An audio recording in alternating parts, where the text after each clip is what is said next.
In 2006, I diagnosed myself with breast cancer.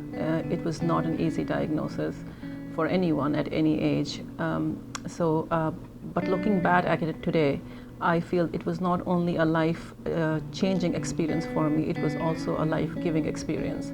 It made me a stronger person, a more compassionate human being, and hence a better doctor.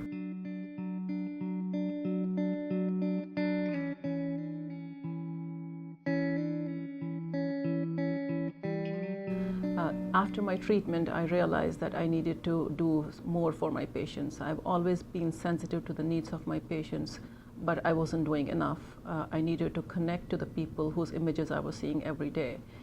So that's when I started to think I need to go back and I need to take care of patients on a more personal basis.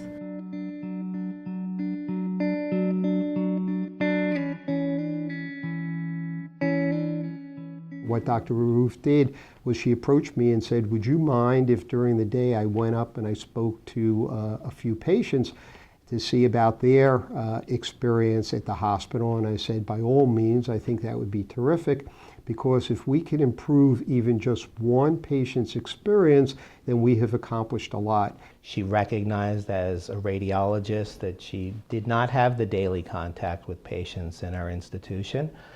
She saw that, issues come up regarding the patients, how they get to radiology, how they get back, how patients feel about us as an institution, and really thought about how we could improve the quality of care. And as a leader in the hospital, she took the initiative of seeing how she could get involved in that, and the idea coming up of rounding with patients and just asking them about, how they're doing, how's their experiences, and if we could do anything to make their stay better. We run on patients in teams of 3. We go in there and we listen to them and we see how their experience is going in the hospital.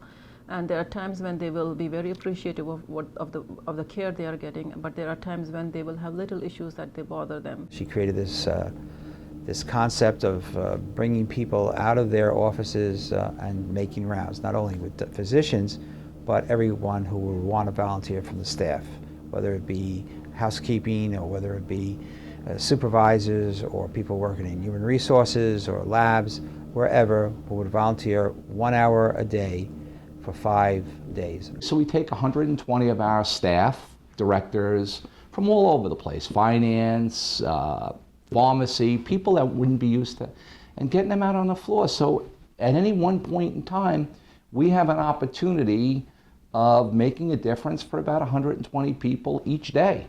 When you have a hospital of 300 patients, it's a pretty damn good number.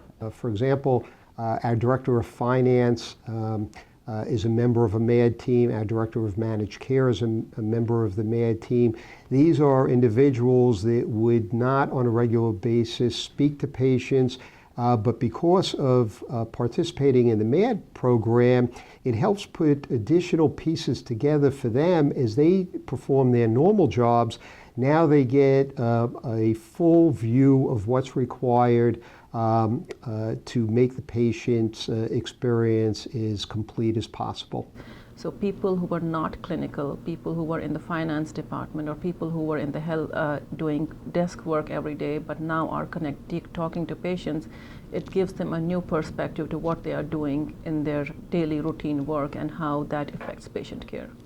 There are times we've interviewed a patient and come out of the room, and I look at the name on the door, and I realize, whoa, I just read that person's scanning unit yesterday or something. And you say to yourself, boy, I hope I did a good job. And I don't think it's conscious, but I'm pretty sure when I go back to the workstation later on that day, there's part of me who wants to do a better job now that I've, seen the patients and, in the flesh, and it makes it more real for you. We need to be out there taking care of patients, being a part of the whole changing healthcare delivery system. We need to have a face of radiology or us, so we need to be out there.